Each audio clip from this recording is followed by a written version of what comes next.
Okay, start करते हैं।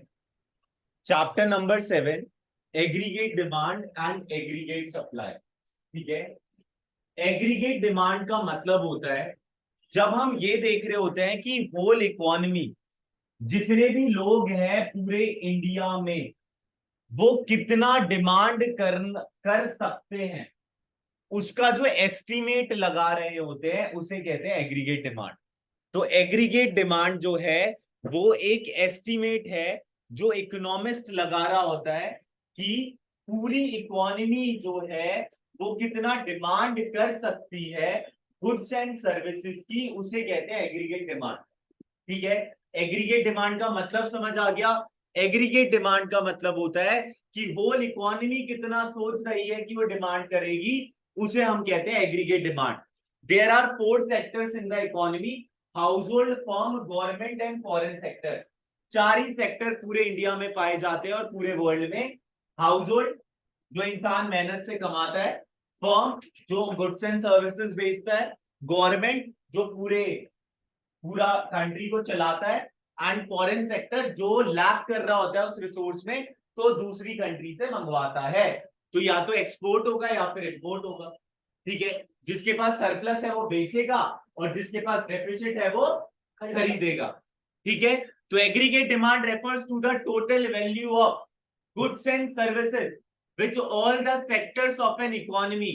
All the sectors of the economy का मतलब क्या है? Household, firm, government and foreign sector are planning to buy at a given level of income during a given period of time. अब given level of income during आ गया, इसका मतलब क्या है? फ्लो कॉन्सेप्ट है, क्योंकि स्टॉक जो होता है वो एक पर्टिकुलर टाइम पे मेजर होता है, फ्लो जो होता है वो over a period of time पे मेजर होता है। फ्लो जो होता है वो over a period of time पे मेजर होता है, स्टॉक जो होता है वो एक पर्टिकुलर टाइम पे मेजर होता है। स्टॉक जो होता है वो एक पर्टिकुलर टाइम पे मेजर होता है, फ्लो जो होता है वो over a period of time पे मेजर होता है। एक बार यहां से लेकर ईयर तक पढ़ लो जरा।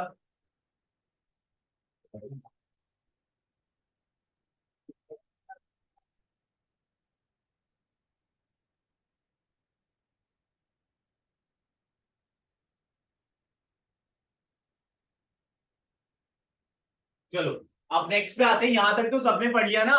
इन अदर वर्ड, एग्रीगेट डिमांड को हम एग्रीगेट एक्सपेंडिचर भी कहते हैं। एग्रीगेट डिमांड को एग्रीगेट एक्सपेंडिचर भी कहते हैं। एग्रीगेट डिमांड को एग्रीगेट एक्सपेंडिचर भी कहते हैं। एग्रीगेट डिमांड को एग्रीगेट एक्सपेंडिचर भी कहते हैं। कभी अंदर ही बैठा था। एग्रीगेट डिमांड को एग्रीगेट एक्सपेंडिचर भी कहते हैं। एग्रीगेट डिमांड को एग्रीगेट एक्सपेंडिचर भी कहते हैं। ठीक है, तो it means AD and aggregate expenditure means same. It is important to note that. देखो यहां तक और कुछ इंपॉर्टेंट नहीं है। सबसे पहले एग्रीगेट डिमांड पता चल गया। एग्रीगेट डिमांड का मतलब होता है जो पूरा इंडिया सोच रहा है, जो फाइनल गुड्स की का डिमांड कर सकता है वो। जैसे लैपटॉप की कितने लोग डिमांड कर सकते हैं, फोन की कितने लोग डिमांड कर सकते हैं, चावल की कितने लोग डिमांड कर सकते हैं, ठीक है, एसी की कितने लोग डिमांड कर सकते हैं, उसका जो एस्टिमेट लगा रहा होता है इकोनॉमी, उसे कहते हैं एग्रीगेट डिमांड। एग्रीगेट डिमांड को एक्सपेंडिचर भी कहते हैं, एग्रीगेट एक्सपेंडिचर, और प्लान्ड एक्सपेंडिचर भी कहते हैं। और ये फ्लो कॉन्सेप्ट होता है। क्लियर है? यहां तक कोई क्वेश्चन बिल्डअप नहीं होगा, लेकिन तुम्हें पता होना चाहिए जो भी चीज प्लान्ड होती है उसे एक्सांटे कहते हैं। जो भी चीज प्लान्ड होती है उसे एक्सांटे कहते हैं। जो भी चीज प्लान्ड होती है उसे एक्सांटे कहते हैं। क्लियर है? क्लियर है? अब आयुश्री क्लियर है ना? Yes sir. ओके, अब दिक्कत वाली बात आती है कि मार्केट डिमांड और एग्रीगेट डिमांड में फर्क क्या है।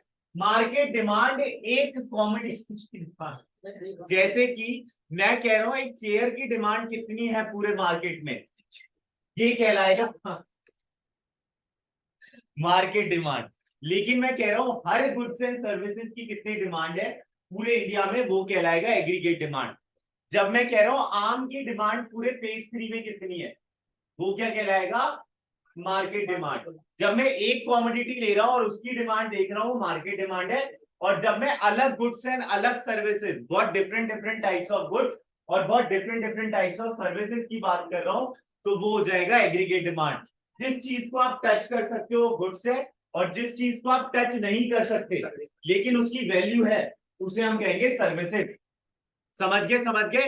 तो aggregate demand is the total demand for all goods and services in the entire economy, whereas market demand is the total demand for one commodity in the market. जब एक commodity की बात होगी तो क्या होगा, मार्केट डिमांड। और जब मल्टीपल गुड्स और मल्टीपल सर्विसेज की बात होगी तो एग्रीगेट डिमांड। समझ गए, समझ गए। अब कंपोनेंट्स की बात करते हैं। कंपोनेंट्स मतलब होता है पार्ट, कंपोनेंट्स मतलब होता है पार्ट। सबसे पहले आता है हाउस होल्ड। क्या आएगा, आएगा मैं पहले बताऊंगा, पहले समझ लो तुम, उसके बाद मैंने लिखा हुआ है नोट्स उसका। सबसे पहले आता है house hold sector. House hold क्या करता है, खाता है, खाता है, इसलिए कंजम्पशन नाम रख दिया उसका, इसलिए उसे किससे डिवोट करता है, सी से। हाउस होल्ड जो है वो खाता है, खाता है इसलिए उसको किससे डिवोट कर दिया, सी से। तो हाउस होल्ड जो कमाता है उसे डिस्पोजेबल इनकम कहते हैं। अब वहां पर लिख लो डिस्पोजेबल इनकम होता क्या है। डिस्पोजेबल इनकम का मतलब होता है, अगर मान लो आर्यन जो है वो 5 लाख रुपए कमा रहा है और 2 लाख रुपए वो टैक्स फूक देता है, तो उसकी डिस्पोजेबल इनकम है 3 लाख। आफ्टर टोटल इनकम में से जब आप टैक्स को हटा देते हो तब जाकर आपका डिस्पोजेबल इनकम आता है। बैठो बैठो बैठो। ओके, डिस्पोजेबल इनकम का मतलब क्या है, आफ्टर डिडक्शन ऑफ टैक्स जो पैसा बचता है उसे कहते हैं disposable income. For example Aryan डेढ़ा 10 लाख रुपए कमाता है, 3 लाख रुपए टैक्स भरता है, तो डिस्पोजेबल इनकम क्या है, 7 लाख। ठीक है, उधर बैठ जाओ, उधर जगह जल्दी से बैठो। ठीक है, तो जो हाउस होल्ड कमाता है उसे कहते हैं डिस्पोजेबल इनकम। और जब सारे डिस्पोजेबल इनकम को ऐड कर देते हैं तब आता है नेशनल इनकम। जब सारे डिस्पोजेबल इनकम को ऐड कर देते हैं तब आता है आपका नेशनल इनकम। ठीक है, जब सारे डिस्पोजेबल इनकम को ऐड कर देते हैं तब क्या आता है आपका नेशनल इनकम। तो जो कंजम्पशन है और जो नेशनल इनकम है दोनों डायरेक्टली रिलेटेड है। अगर नेशनल इनकम बढ़ेगा तो कंजम्पशन भी बढ़ेगा, नेशनल इनकम घटेगा तो कंजम्पशन भी घटेगा। और अगर नेशनल इनकम घटा मतलब इकोनॉमिक एक्टिविटीज कम हो रही है, इकोनॉमिक एक्टिविटीज कम हो रही है तो लोगों के पास पैसा कम है, लोगों के पास पैसा कम है इसका मतलब क्या है, लोग गुड्स एंड सर्विसेज की डिमांड कम करेंगे। जब लोग गुड्स एंड सर्विसेज की डिमांड कम करेंगे तो फर्म कम कमाएगा। जब फर्म कम कमाएगा तो फर्म क्या बोलेगा, भाई अब मेरा तो बिक नहीं रहा, चल निकल यहां से। अनएम्प्लॉयमेंट बढ़ेगा। जब अनएम्प्लॉयमेंट बढ़ेगा तो गवर्नमेंट पे बर्डन बढ़ेगा। जब गवर्नमेंट पे बर्डन बढ़ेगा तो गवर्नमेंट क्या करेगा, टैक्स बढ़ा देगा। जब टैक्स बढ़ा देगा गवर्नमेंट तो होगा क्या, प्रेशर जो है वो किस पे पड़ता जा रहा है, पब्लिक पे, रिच पीपल पे, रिच में पड़ेगा ना टैक्स। जब भी गवर्नमेंट पे सरदर्द बढ़ता है तो रिच का टैक्स बढ़ जाता है क्योंकि गवर्नमेंट कहां से पैसा लाएगी, रिच को फर्क पड़ेगा, रिच को क्यों नहीं फर्क पड़ेगा। ठीक है, वो फिर करप्शन करेगा। हाँ, समझ गए, समझ गए। आयुश्री समझ आया, हाँ सर। क्या समझ आ गया थोड़ा बहुत। ओके, तो अब कैसा रिलेशन है डिस्पोजेबल इनकम और कंजम्पशन में, पॉजिटिव रिलेशन है भाई, पॉजिटिव रिलेशन। ठीक है, पॉजिटिव रिलेशन, ठीक है, पॉजिटिव रिलेशन है। अगर डिस्पोजेबल इनकम बढ़ेगा तो कंजम्पशन बढ़ेगा, डिस्पोजेबल इनकम घटेगा तो कंजम्पशन घटेगा। कैसा रिलेशन है कौशल, हाँ पॉजिटिव। तेरे पेट का और तेरे रोटी का कैसा रिलेशन है, जितना ज्यादा, अबे पॉजिटिव है ना, जितनी रोटी डालेगा उतना फूलता जाएगा। हाँ पॉजिटिव हुआ ना, अरे जब सेम रिएक्शन होगा तो पॉजिटिव होगा और जब डिफरेंट डिफरेंट रिएक्शन होगा तो नेगेटिव। जैसे मेरे साथ कह सकते हो नेगेटिव, ठीक है। चलो आयुश्री समझ आ गया, हाँ सर। ओके। तो it refers to the total expenditure incurred by household on purchase of goods and services during an accounting year. Accounting year का मतलब क्या है, 1st April to 31st March of next year. 1st April to 31st March of next year. Generally, consumption expenditure is directly influenced by the level of disposable income. अगर disposable income ज्यादा होगा तो consumption भी ज्यादा होगा, और अगर disposable income कम होगा तो कंजम्पशन भी कम होगा। It must be kept in mind that consumption expenditure we are discussing ex ante. Ex ante मतलब होता है प्लान, एक्स आंटे मतलब होता है प्लान, एक्स आंटे मतलब होता है प्लान, एक्स आंटे मतलब होता है प्लान। एग्रीगेट डिमांड भी यहाँ पर कौन सा है? प्लान्ड डिमांड है। एक्चुअल में कुछ और भी हो सकता है, ठीक है। जैसे जवान और पठान हिट गई तो हम सोच रहे हैं डुमकी भी हिट जाएगी। डुमकी एक मूवी आने वाली है शाहरुख खान की दिसंबर में, ठीक है। तो हमें ये एस्टिमेट लग रहा है ना कि वो भी हिट जाएगी और 1000 बार को टच कर देगी। क्या पता एक्चुअल में कुछ और 100 भी ना कर पाए, ठीक है। समझ गए, समझ गए। तो अगर क्वेश्चन आता है explain private final consumption expenditure, तो private final consumption expenditure related to household and it is directly related to their disposable income. If the disposable income is high, consumption is high. If the disposable income is low, consumption will be low. समझ गए, समझ गए। अगर disposable income ज्यादा होगा तो consumption ज्यादा हो। अरे तेरे घर में 10,000 आ रहा था तो तू कम खाएगा ना, 10,000 तक का ही खा सकता है तू। तेरे घर में 1 लाख आ रहा है तो तेरी कंजम्पशन बढ़ेगी ना। तो तेरा जेब बढ़ा तो तेरा मुंह भी खुला, और जेब घटेगा तो मुंह भी घटेगा, ठीक है। कटौती करनी पड़ेगी, ठीक है। इस चैप्टर को ढंग से समझने के लिए हमने इन्वेस्टमेंट को ऑटोनॉमस माना है। ऑटोनॉमस मतलब होता है कांस्टेंट, चाहे इनकम बढ़ जाए घट जाए लेकिन जो आपका इन्वेस्टमेंट है वो सेम रहेगा।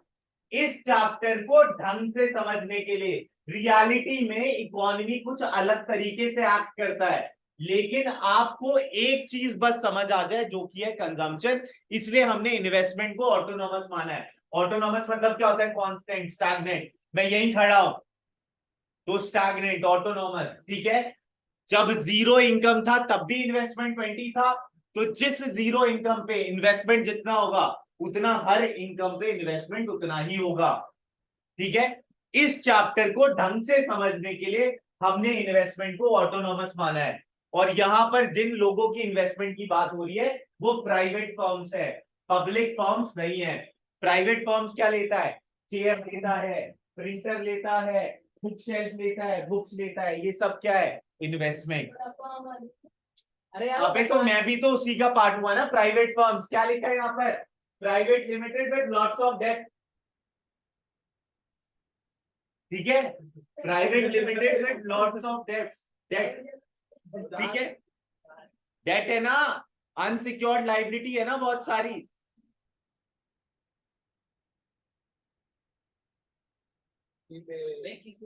हाँ हाँ बोलो, हाँ बोलो। मेरे पे पर्सनल लाइबिलिटी, नो कंपनी पे लाइबिलिटी। हाँ सेपरेट लीगल एंटिटी, तो मेरे पे है। अगर मैं स्टैंप मारकर सबको दे रहा होता तब कंपनी को, ठीक है। चलो अब ये देखो, ये ध्यान से पढ़ना एक एक शब्द। It refers to the total expenditure incurred by all private firms on capital goods. Capital goods are those goods whose lifetime is more than 1 year. Those expenditure which are incurred by firm not for the purpose of resale but for their further production are called capital goods. TV is a capital good but electricity is not a capital good, ठीक है। Electricity मेरा cell हो रहा है तब जाकर मेरी income generate हो रही है। समोसा, समोसे में जो मैदा है वो क्या है? इंटरमीडिएट गुड्स, ठीक है। लेकिन जो पतेला या जिसमें कढ़ाई में जिसमें छानते हैं वो क्या है? कैपिटल गुड्स है। थैली क्या है? कैपिटल गुड्स है, ठीक है। वो बर्तन क्या है? Capital goods. अबे वो रीसेल के लिए थोड़ी खरीदा है, समझ गए ना। चेयर मेरे लिए क्या है? Capital goods. ये सोफा मेरे लिए क्या है? Capital good. ये एसी मेरे लिए क्या है? Capital goods. कैपिटल गुड्स का मतलब क्या होता है? जो 1 साल से ज्यादा चलता है। ये पंखा मेरे लिए क्या है? कैपिटल गुड्स, ठीक है। समझ गए? कैपिटल गुड्स का मतलब क्या होता है? जो 1 साल से ज्यादा चलता है, ठीक है। फीस तो रेवेन्यू हुआ ना। अबे कोई चीज खरीद रहा है तो एक्सपेंडिचर बोलता तो अच्छा लगता। गुड्स में कहां से मान रहा है तू? तू मेरा कंज्यूमर है सर्विसेज का, तू इस चीज का पार्ट है। कहां गया इसका? तेरी इनकम बढ़ेगी तो तू होम ट्यूशन लगाएगा, ठीक है, और तेरी इनकम अगर घटेगी तो, और लेकिन अगर तू कंजूस निकला तो तू अलग टाइप है, ठीक है, समझ गए। It include addition to the stock of physical capital. मान लो पहले पूरे इंडिया के पास जो चेयर का स्टॉक पड़ा था वो 10,000 सीआर का था, अब इंडिया ने इस साल 2,000 सीआर और चेयर पे खर्च किए, तो हमें पता चल गया ना कि in it include addition to the stock of physical capital asset such as machinery, equipment, building etcetera and change in inventory. Change in inventory का मतलब होता है closing stock minus opening stock. Change in inventory का मतलब होता है closing stock minus opening stock, balcony के बगल में। चेंज इन इन्वेंट्री का मतलब होता है closing stock minus opening stock, ठीक है।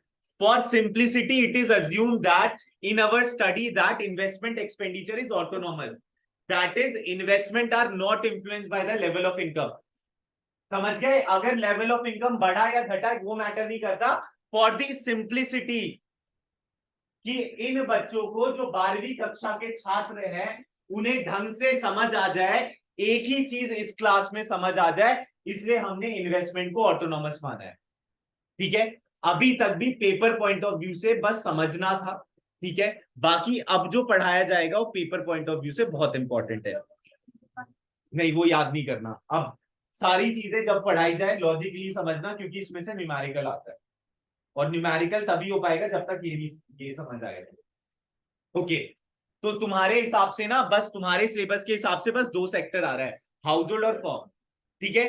फॉर्म के को क्या कह देते हैं, आई, और हाउस होल्ड को कह देते हैं सी। तो एडी का फॉर्मूला क्या हो गया, सी प्लस आई। एडी का फॉर्मूला क्या हो गया, सी प्लस आई। जी और एक्स माइनस एम नहीं आ रहा, ठीक है। तो एडी का फॉर्मूला क्या है, सी प्लस आई। 2 सेक्टर इकोनॉमी आ रहा है। जब आपने सर्कुलर फ्लो ऑफ इनकम पढ़ा था तो 2 सेक्टर इकोनॉमी ही पढ़ा था, हाउस होल्ड और फर्म। तो पूरा बुक हाउस होल्ड और फर्म को ही लेकर है, ठीक है, क्योंकि अगर गवर्नमेंट घुसेगा और फॉरेन सेक्टर घुसेगा तो सेविंग की भी बात होगी। आयुश्री समझ आया? हाँ सर। चलो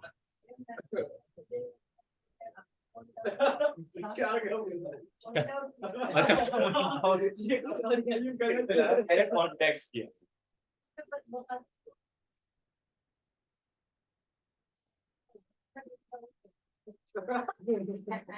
अरे यार अभी यहाँ इतना सीरियस टॉपिक चल रहा है।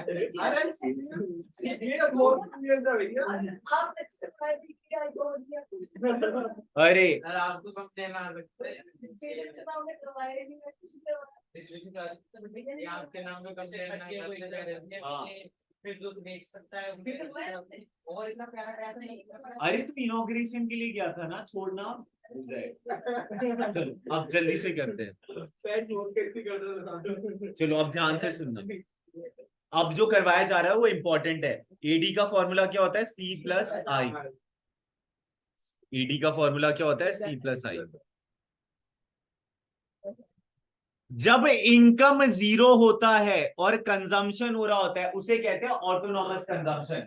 जब इनकम 0 होता है तब कोई कंजम्पशन हो रहा होता है उसे कहते हैं ऑटोनॉमस कंजम्पशन। इकोनॉमी कमा रही है 0 रुपए, खर्च कर रही है 100 करोड़, क्या होगा वो, ऑटोनॉमस कंजम्पशन।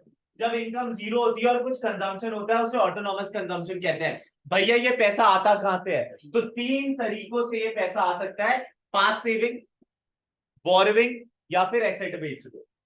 पास सेविंग, बोरविंग या फिर एसेट बेच दो। तो ऑटोनॉमस कंजम्पशन जो आपके पास आता है उसके 3 तरीके हैं, लिखा है ना।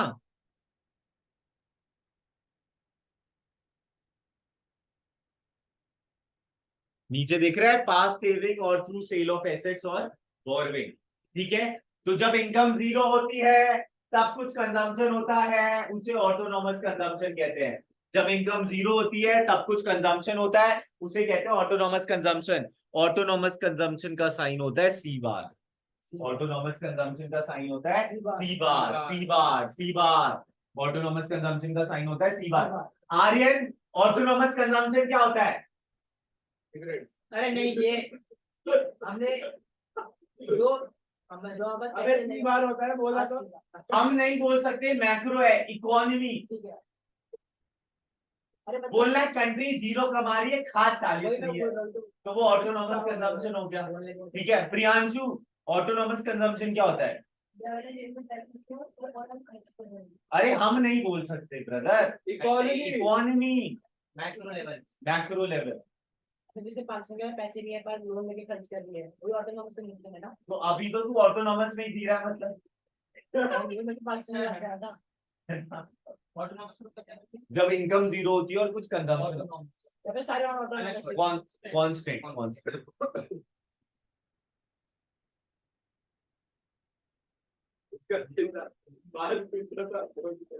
अरे सिगरेट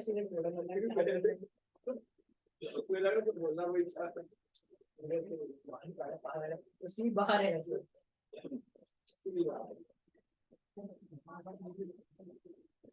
ज्यादा मान लीजिए तो उसके तो वो तो कह रहा है भैया आपने इकोनॉमिक भी अच्छी पढ़ाई थी और PhD हो जाता है।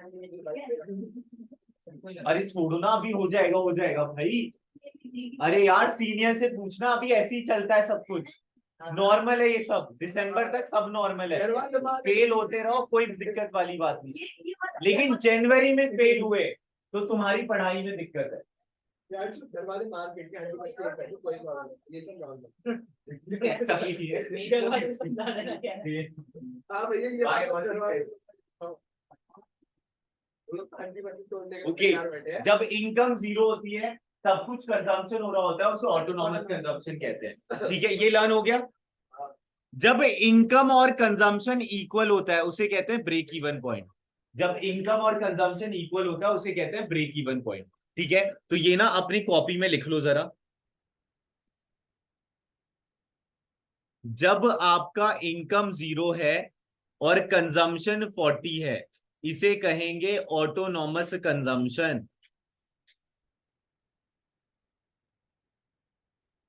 और जब आपका इनकम 200 है और कंजम्पशन भी 200 है, उसे कहेंगे हम ब्रेक इवन पॉइंट। कौशल, एडी का फॉर्मूला बताओ। Very good. तो सिद्धार्थ तुम बताना, सिद्धार्थ तुम बताना।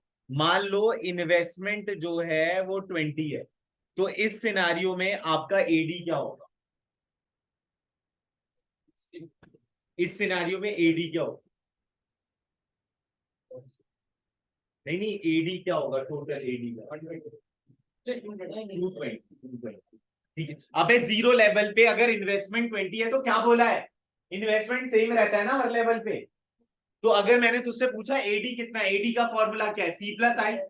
सी कितना है? 200। और आई कितना रहेगा? कांस्टेंट ही रहेगा 20, तो 220 रुपए आ जाएगा। समझ गए? Break even point. ठीक है,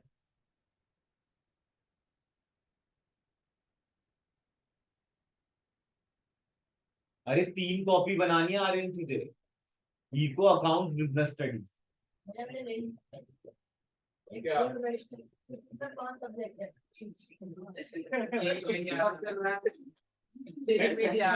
एक रजिस्टर, ये एक रजिस्टर। हाँ ऐसे कैसे ऐसे कहते हैं 40 रुपए का रजिस्टर 40 लक्ष्मी नगर से होगा। नहीं ये पेज देखो ना अच्छा ऐसे बाइंड करवाया है। अच्छा सारी जो कॉपीज में छोटे छोटे पेज थे सबको आई तो मैं बहुत उसमें 5 सब्जेक्ट करे। आयुश्री समझ आ गया? नहीं सर। अच्छा क्या नहीं आया बताओ आयुश्री। सर अभी जो आप क्वेश्चन पूछे थे वो कैसे आया 120? देखो आयुश्री, मैंने सिद्धार्थ से ये पूछा था कि एडी क्या होगा इस लेवल का। एडी का फॉर्मूला होता है सी प्लस आई, है ना? यस तो देखो सी तो तुम्हारा 200 है जो मैंने गिवन दिया है, यस सर। और आई तो तुम्हारा यही लेवल वाला होगा ना। तो अगर 0 लेवल पे आई 20 है तो इस लेवल पे भी तो 20 होगा ना, यस सर। इसलिए इसका आंसर 220 आया। समझे? Yes, sir. Okay.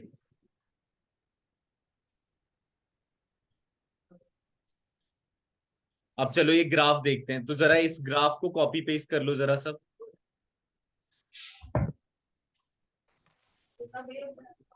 हाँ, अभी समझा रहा हूँ, पहले टेप लेना जरा जल्दी से, जो ये सही से।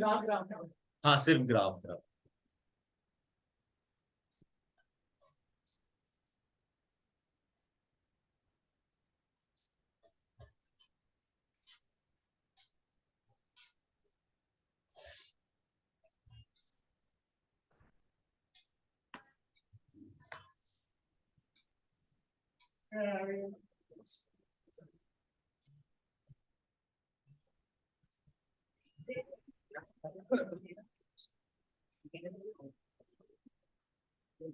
इमरजेंसी बताइए।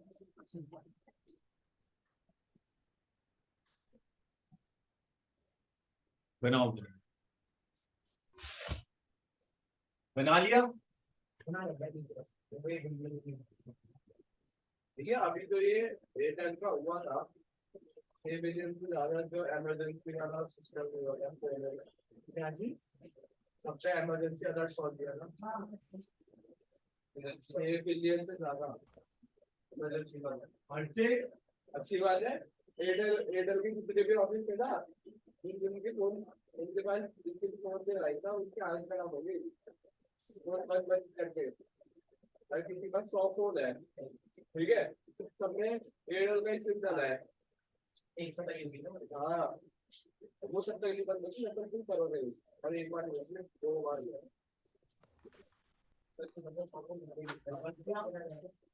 मैं पागल सर्विस सेंटर वाला रखेंगे ही, क्योंकि लोग भी तो तुम्हें होते हैं भाई, उस ऑफर का एक बंदा ओके, बना लिया बना लिया। ओके, हमने इन्वेस्टमेंट को ऑटोनॉमस माना था, इसलिए ये स्ट्रेट लाइन जा रहा है। चाहे और इनकम जो है आपका एक्स एक्सिस पे है, इनकम जैसे जैसे बढ़ रहा है वो मैटर नहीं करता, क्योंकि इन्वेस्टमेंट तो कांस्टेंट रहेगा। ठीक है, ये आपका क्या एग्रीगेट डिमांड, एग्रीगेट डिमांड यहां पर लिखा है, तो ये क्या इंडिकेट कर रहा है कि जो आपका सी है वो भी इधर है और आई भी इधर है। ठीक है, ये कांस्टेंट जा रहा है। ये कांस्टेंट क्यों जा रहा है, स्ट्रेट लाइन, ये समझ आ गया ना। मान लो इनकम 40 है तब भी वो सेम रहेगा, इनकम 80 है तब भी वो सेम रहेगा, 90 है तब भी वो सेम रहेगा, 100 है तब भी वो सेम रहेगा। ठीक है, ऑटोनॉमस जो कंजम्पशन जो है वो यहां से स्टार्ट नहीं हो सकता, क्योंकि कंजम्पशन कभी भी जीरो नहीं हो सकती, इसलिए वो थोड़ा अपर लेवल से स्टार्ट होगा। तो ये जो इतना गैप है, ये आपका क्या है, ऑटोनॉमस कंजम्पशन। ठीक है, जितना कंजम्पशन यहां से स्टार्ट हुआ है ना, तो ये जो गैप है ये आपका क्या है, ऑटोनॉमस कंजम्पशन। ठीक है, जैसे जैसे आपकी इनकम बढ़ती जा रही है वैसे वैसे आपका कंजम्पशन भी बढ़ता जाएगा। ठीक है, जैसे जैसे आपकी इनकम बढ़ती जा रही है आपका कंजम्पशन भी बढ़ता जाएगा। ठीक है, किया हो ना, कुछ ज्यादा नहीं आर है। आर वोट नहीं कर रहा, आर तो एक इमेजिनरी तूने नाम रख दिया है।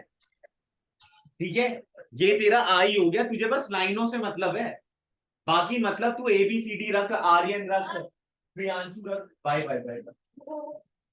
समझ गए, ये स्ट्रेट लाइन क्यों जा रहा है, क्योंकि इन्वेस्टमेंट जो है वो ऑटोनॉमस है। ठीक है, और ये इतना गैप क्या इंडिकेट कर रहा है, ऑटोनॉमस कंजम्पशन। जैसे जैसे इनकम बढ़ रही है वैसे वैसे सी वाला जो है वो बढ़ता जा रहा है। समझ रहे हो, ये देखो ना, 40, फिर 120, फिर 200, फिर 280, 360, तो जैसे जैसे तेरी इनकम बढ़ रही है वैसे वैसे कंजम्पशन बढ़ता जा रहा है। अब जब तू इन दोनों को ऐड करेगा, आई और सी को, तो तेरा एडी आ जाएगा।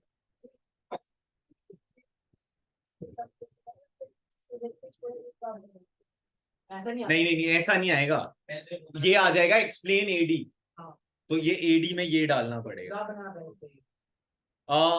आयुश्री समझ गए? Yes sir. किसी को कोई डाउट है इसमें? Okay, Aryan break even point क्या होता है?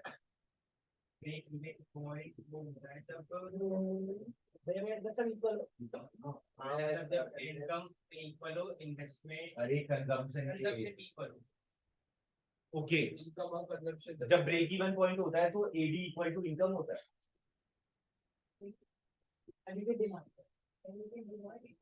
इनकम होता है। अरे ब्रेक इवन पॉइंट के टाइम पे एडी जो है वो इक्वल टू इनकम होता है या नहीं होता? अबे गधा है क्या, 220 रुपए क्या होता है? कहाँ होता है? अबे एडी में आई आ जाता है ना दोस्त। ब्रेक इवन पॉइंट का मतलब क्या होता है? भाई जब इनकम और कंजम्पशन इक्वल होता है। और एडी का मतलब क्या होता है? सी प्लस आई। भाई बिकॉज आ रहा है तो भाई मेरे- अरे समझे, ऐसे क्वेश्चन आएंगे, ठीक है? Assertion reason. ऑटोनॉमस कंजम्पशन क्या होता है? सी बार अबे बता सी बार होता है, सिंबल है वो तो। ठीक है जब आप जब जब लोन 500 में एग्जांपल अरे इतना बजट बन क्या करना है भाई? क्या बोल, इनकम जीरो और कुछ कंजम्पशन हो, इतना क्या खतरा है इसमें? पाकिस्तान क्या? सर कैसे आंसर को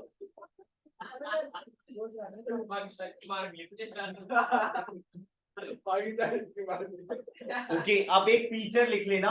ब्रेक इवन पॉइंट से पहले पहले जो आपका कंजम्पशन है वो ज्यादा होता है और इनकम जो है वो लो होता है। ब्रेक इवन पॉइंट से पहले पहले कंजम्पशन ज्यादा होता है और इनकम लो होता है। लिख लो लिख लो लिख लो। Before break even point consumption is more than income.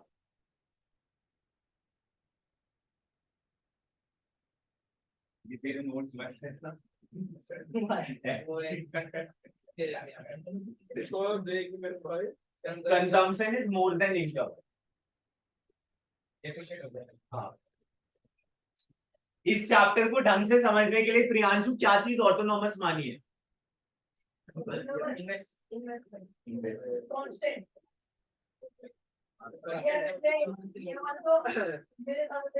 Constant का मतलब क्या होता है? आयुश्री, ब्रेक इवन पॉइंट क्या होता है? सर जब कंजम्पशन और वो दोनों इक्वल हो तो। वो को फिल करो। कंजम्पशन और sir income. Income, consumption. Okay Kaushal, break even point पे एडी इक्वल टू इनकम होता है ना? अरे किसने क्या कह रहा है, ये कैसे बोल रहा है? अरे बोलना क्या होता है? ब्रेक इवन पॉइंट पे क्या क्वेश्चन क्या है? ब्रेक इवन पॉइंट पे एडी इक्वल टू इनकम होता है या नहीं? अरे अच्छा यार, कितनी भी एक्साइटमेंट रहता है। यही होता यही होता यही होता यही होता। तो क्या होता है ब्रेक इवन पॉइंट? अरे जो ब्रेक इवन पॉइंट पे ये होता है जब कंजम्पशन होता है वो इनकम के इक्वल होता है। क्या कह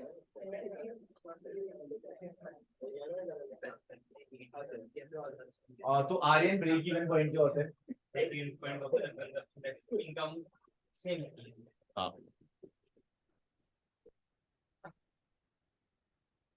ओके अभिषेक, इस लेवल पे एडी क्या होगा बताना सर। इस लेवल पे एडी क्या होगा? 300। कब कंजम्पशन ज्यादा होता है इनकम से? कब तक? ब्रेक इवन पॉइंट से बिफोर, मतलब बिफोर बिफोर। ओके आर्यन, इसको एक्सप्लेन करना सर, इस ग्राफ को। इस ग्राफ में जो ऑटोनॉमस आय है वो ऑटोनॉमस सीधी मान लीजिए वो एम करके ऑटोनॉमस। हाँ ऑटोनॉमस रख रहे हैं, लेकिन ये सीधी क्यों जा रही है? इसलिए जा रही है क्योंकि ऑटोनॉमस रेसिडेंट को प्लस और जब इनकम हो तुम्हें बोलना है कि भैया ये ना बढ़ता जा रहा है, लेकिन ये उतना ही रहेगा क्योंकि हमने इस चैप्टर की सिंपलिसिटी के लिए इसे ऑटोनॉमस माना है। जब कंजम्पशन जीरो होती है फिर से दूर ऊपर इसलिए है ऊपर से आगे कभी भी कंजम्पशन जीरो नहीं हो सकता। जीरो नहीं हो सकती। तो अभिषेक, वो जो जीरो लेवल ऑफ कंजम्पशन पे जो इनकम मतलब कर जीरो लेवल ऑफ इनकम पे जो कंजम्पशन कर रहे होते हैं वो तीन चीजों से आ रहा होता है। वो डेज ऑफ एसेट्स और बोरोइंग और पास्ट सेविंग। फिर वो टी डिनोट करता है आपका कुछ नहीं करना। टी वाई लाइन पे डिनोट कर एडी जी प्लस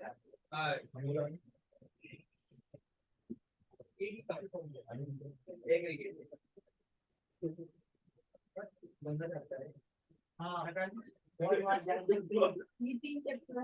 समझ गए, समझ गए? आयुश्री समझ आ गया? Yes sir. ओके, भैया इसके बाकी के दो ये क्या है? सप्लाई से मल्टीप्लायर है, सप्लाई उसमें इन्वेस्टमेंट को हमने वेरिएबल मान लिया है, इसको बोले तो ये ऑल ओवर जितना भी है, उसमें 3 चैप्टर। हाँ ये चैप्टर 9 से कुछ भी प्रैक्टिकल नहीं है। हाँ, फिर बढ़िया। चैप्टर 9 से थोड़ा थ्योरेटिकल आता कोई बैंकिंग पढ़ लियो सही से हो जाएगा। ओके। इंसान ना चार, अरे ये लास्ट टॉपिक है, ध्यान से समझना। इंसान ना 4 तरीके से ही कमा सकता है, या तो लैंड से कमा सकता है, लेबर से, या फिर अपना बिजनेस माइंडेड दिमाग देकर, या फिर अपना पैसा लगा के। एक इंसान इन चारों चीजों से भी कमा सकता है, लेकिन ये 4 ही मोड है जिससे कोई भी इंसान कमा सकता है। कोई और मोड दिख रहा है किसी को कमाने का? ठीक है, अबे तो एंटरप्रेन्योर हो तो क्या, बिजनेस माइंडेड दिमाग लगाकर क्या है? क्या? अरे वो अबे तो इन्वेस्टमेंट हो तो क्या, कैपिटल। तो इंसान 4 तरीकों से कमाता है, तो इकोनॉमी 4 तरीकों क्या कमाई को ऐड कर देती है, उसे हम क्या कह देते हैं, नेशनल इनकम। तो aggregate supply equal to national income होता है।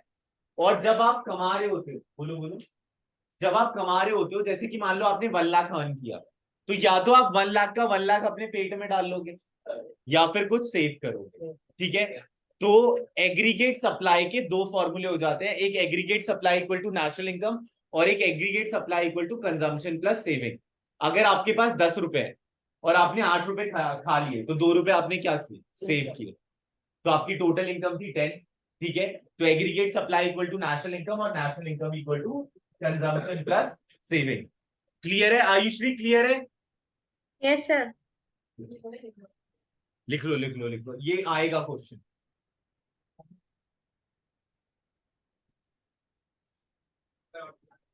हाँ हाँ हाँ, देखो 4 मोड से ही कोई भी इंसान कमा सकता है, लैंड, लेबर, कैपिटल, एंटरप्राइज। और उसका रिवॉर्ड क्या है, रेंट, वेजेस, इंटरेस्ट, प्रॉफिट। ठीक है, तो अगर मान लो इंसान ने 100 रुपए कमाया, मतलब इक्वल टू 100 रुपए ही नेशनल इनकम है और इक्वल टू 100 रुपए ही एग्रीगेट सप्लाई है, क्योंकि लैंड, लेबर, कैपिटल, एंटरप्राइज देकर जो इनकम जनरेट हुआ है इक्वल टू नेशनल इनकम है ना। मतलब मान लो तुम, ये लैंड वाला है इसने 20 रुपए कमाया है, ये लेबर वाला है इसने 20 रुपए कमाया, तुम कैपिटल वाले हो उसने 20 रुपए कमाया, इसने 20 रुपए, सबको जब मिला देंगे वो इक्वल टू नेशनल इनकम होगा। ठीक है, और जब इनके घर में पैसा जाएगा, ठीक है, तो या तो ये कंज्यूम करेंगे या फिर सेव करेंगे, लेकिन ये कभी भी जीरो नहीं हो सकता, तो कुछ पैसा कंज्यूम हुआ होगा और कुछ पैसा सेव, इसलिए तीनों का फॉर्मूला सेम माना जाता है, C plus S into the scenario लगाया जाता है।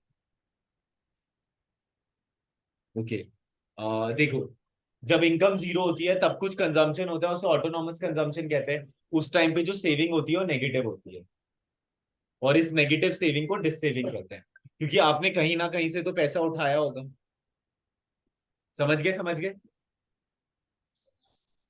ऊपर वाले किस वाले में? हाँ हाँ, लेकिन अब हम सप्लाई के डोमेन में पढ़ रहे हैं ना, तो इसलिए ये ले रहे हैं। ठीक है, उस टाइम पे सेविंग इसलिए नहीं था क्योंकि एडी का फॉर्मूला क्या था, सी प्लस आई, लेकिन यहां पर तो सेविंग आ गया क्योंकि एग्रीगेट सप्लाई का फॉर्मूला है सी प्लस एस। ठीक है, तो जितनी इनकम होती है उतना एग्रीगेट सप्लाई होता है। इसमें तो ये निकालना पड़ेगा। हाँ वो बताओ क्या बात है? हाँ, हेलो, हाँ हाँ विशु बोलो। 7:30। हाँ हाँ हाँ, तो आ जाओ अभी बालकनी के बगल में बैठ जाओ।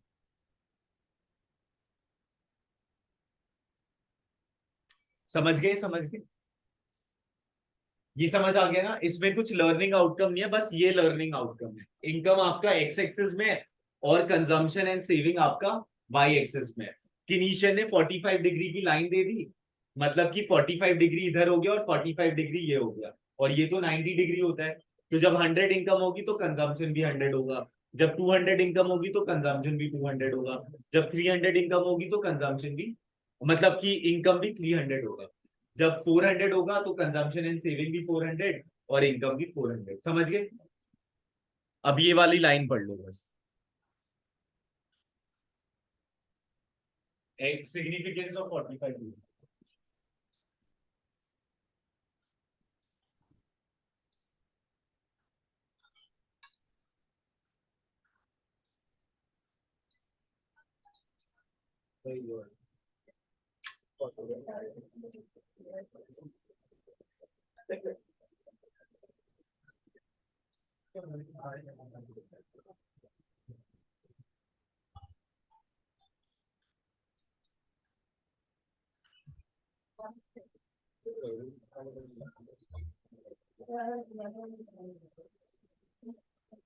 यार मारो दो इसका नहीं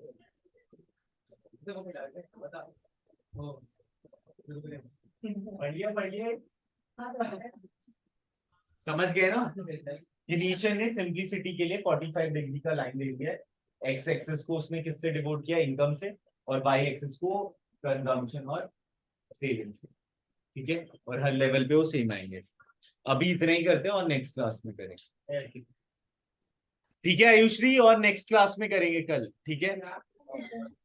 और YouTube पे सब्सक्राइब कर लेना tuitions by Rahul Jaiswal. Okay sir. Sir ये वाला नोट्स भेज दीजिएगा। ठीक है okay okay sir, bye. Thank you sir, bye sir.